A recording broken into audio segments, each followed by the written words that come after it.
So Norm, my question is, why do you see the rotation of a dislocated atlas in the skull? How come? Because all postural abnormalities are due at some level to muscle spasm and muscle tension. And so when you have an asymmetry of muscle on one side of the body or the other, it's going to cause rotation and deviation. I think that your technique, possibly through a connection with the brain itself, but definitely with the nervous system, allows or encourages muscle relaxation. It gets rid of tension, in other words, and that allows the posture to improve. Mm-hmm. So you've been putting your thumbs to the skull of Sergey. Exactly. Yes, and you told me, okay, this is the sign for a rotated C1. That's right. So I don't quite understand. Can you explain this to me? Because the skull is bone. Look, no, but we're not just a skeleton. Okay. We've got muscles attached to every bone in our body. Okay. Yeah. And so it just look at me. That already puts my head off balance, just turning it to the side. So if there's a reflex because of muscles being under strain for whatever reason, because of some structural damage, could be scar even at this point, it causes muscle tension. And then when you release the muscle tension, the body can straighten up. Oh, cool. Thank you. So can you give me some feedback on Sydney's EEG? Yes. Sydney's EEG at baseline shows extreme, heavy, good delta rhythm, 1 to 3 cycles per second, with a little bit of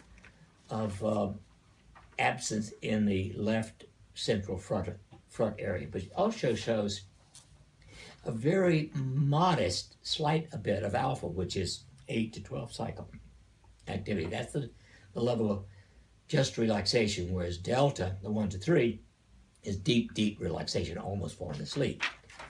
During the healing, the delta remained very strong, but the alpha increased, I would say 4 or 5-fold.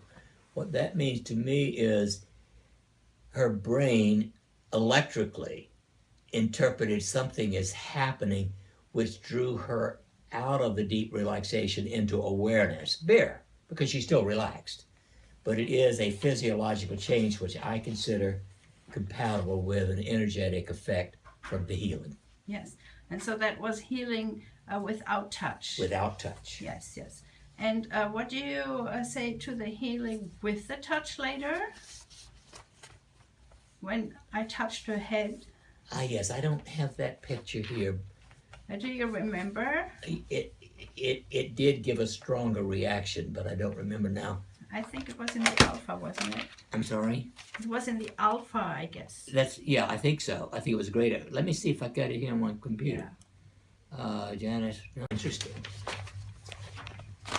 Doing the hands-on healing, actually the alpha went away almost totally, and the delta decreased approximately 50%. So again, it shows that the touch itself had some additional benefit, but we can't tell whether that's from the touch itself or from the healing. Okay. So what was the outcome of the healing itself? So there was something about the hip? She said. Yes, she had some pain in her right hip, if I remember correctly. Yeah. And it was markedly decreased. Okay. Thank you very much.